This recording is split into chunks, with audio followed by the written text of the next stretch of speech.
Long before there were crossovers, sport utility vehicles, and even minivans, it was wagons that really kind of ruled the American roadways. I remember growing up in the 70s, my dad had a wagon, but I gotta tell you, it's nothing like this E350 4MATIC wagon, which is really a sports car with 4 doors and, of course, the station wagon area.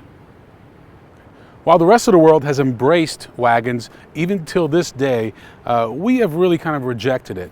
Now, I'm going to tell you why I love wagons, and most journalists love wagons. For one thing, it's essentially a sedan with a cargo area. Now, what that means is it's going to drive like a sedan, it's going to handle like a sedan. Minivans, crossovers, SUVs, they're going to sit up higher center of gravity. They're not going to have the handling that you need on roads like we're experiencing today in Oregon. The other thing is that these are super comfortable. Because they're cars, they drive like cars and they feel like cars. And this is arguably the best presentation of a luxury wagon. In fact, it's one of the only ones available today. For 2014, Mercedes is experiencing a mid-cycle refresh. They've taken the E-Class lineup and essentially given it a new face, a new rear end. Even the side looks a little bit different. The interior is new as well, and it really works. So up here we have a brand new grille, new headlights. Everything is new. Now you could tell this is a sport model because you have the TriStar right in the middle of the grille. If this was a luxury model, it would be on top of the hood. There's a lot of technology going on here, especially behind this badge right here, including the Distronic Plus cruise control system. Overall, I think they've done a great job. You know, we get 15 different variations of the E-Class here, but in Europe they get 75. That gives you an idea of how important the E-Class is to the Mercedes-Benz lineup, not to mention that it accounts for 25% of their sales in the US. Both engine options for the E-Wagon for 2014 are carryover engines from the previous year. This is the base engine, which comes in the E350. It's a 3.5 liter V6, producing 302 horsepower and 273 pound-feet of torque. Now, both engines are mated to a 7-speed automatic transmission that is really quite delightful. It works well. Combined fuel economy about 21 city and highway. Now that I've sold you on the looks of the wagon, let me sell you on the versatility.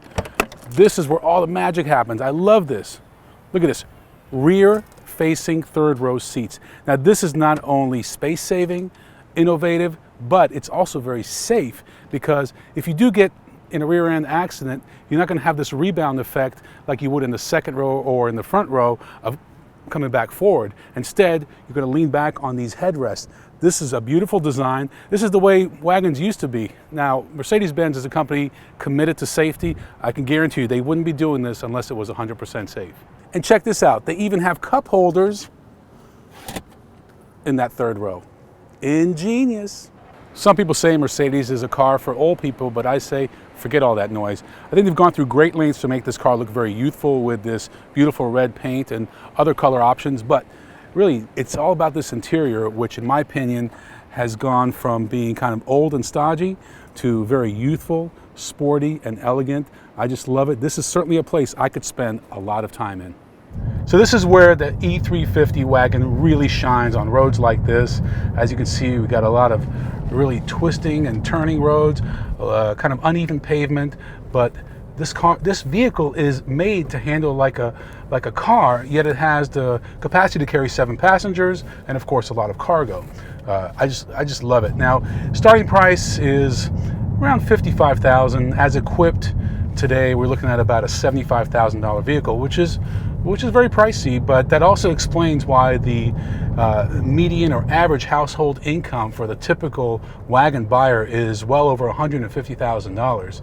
And that tells you that it's very wealthy people that are buying this vehicle that want to hold on to it for many years. A lot of people are buying this car and not leasing it. Performance-wise, it's right there with the sedan, which is great numbers.